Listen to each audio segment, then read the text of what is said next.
Earlier this evening, Tulsi Gabbard spoke here.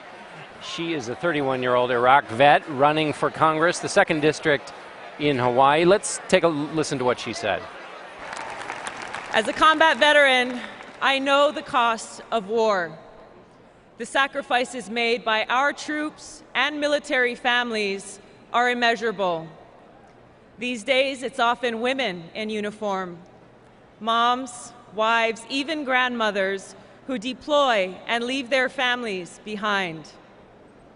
Such heroes and patriots need and deserve leaders who truly understand and care about their hardships and will fight for them.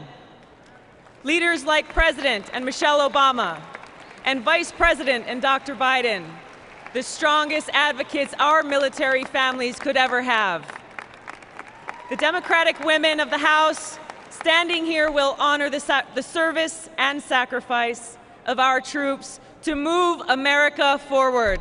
Aloha, mahalo. Tulsi Gabbard joins us now. Welcome. Thanks very much for joining us. Thank you very much for having me. Your reaction to Michelle Obama tonight? Incredibly moving speech. You know, I think she really spoke from her heart and a very personal place about why she is supporting her husband in his re-election bid, and really talking about the personal challenges that families across the country are having and how this is a very real responsibility that elected leaders all over the country and all of us have really to take action and to do things to find solutions and move our country forward. There's been an emphasis tonight in her remarks, also in the mother who introduced her, the mother of 4 servicemen. You spoke this evening. Tammy Duckworth also spoke. Talk a little bit about that, the commander-in-chief role the president has played. We still have troops in battle. We are still at war. And it's so important that we are seeing the leaders of our nation recognizing the selfless service and sacrifice that our service members are making and that our military families are making, because this is very real to a lot of people, and we need to work together to recognize and honor their sacrifice and fight to make sure that we don't send troops into battle, that we don't send them into harm's way unless it is absolutely necessary for our national security.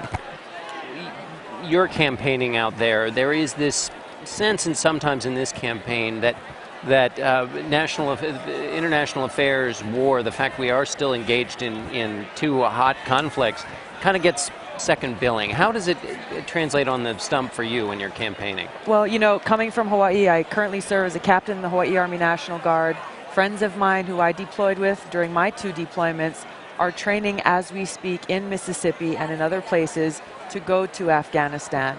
We still have close to 90,000 troops in Afghanistan, and it's something that's very real, not only to families in Hawaii, but families across the country. And it's important that we keep reminding people that these heroes are sacrificing themselves, their families are sacrificing. We need to do what we can to support them, honor them, and make sure that we live up to that high standard of sacrifice that they've set for all of us. In 2008, this was a centerpiece of Barack Obama's campaign, that he would get the country out of Iraq. What is your assessment? When you talk about the war, what do you make? What's the final chapter on the Iraq War? What are people to make of that entire engagement that you served in? You know, I think it was something that was not, that we should never have gone to in the first place, saying that I was proud to serve shoulder to shoulder with so many heroes who put their lives on the line to help other people. I served in a medical unit in my first deployment to Iraq, and I saw the countless families. Yes, we took care of our American troops, but we also took care of so many Iraqi troops, so many Iraqi families, and to be able to provide that care even to those who tried to hurt us, those who attacked our soldiers. If they needed medical care, our medics, our docs were there to give them the best possible care. And I think that really is the tribute of the American spirit, of what we call in Hawaii the aloha spirit.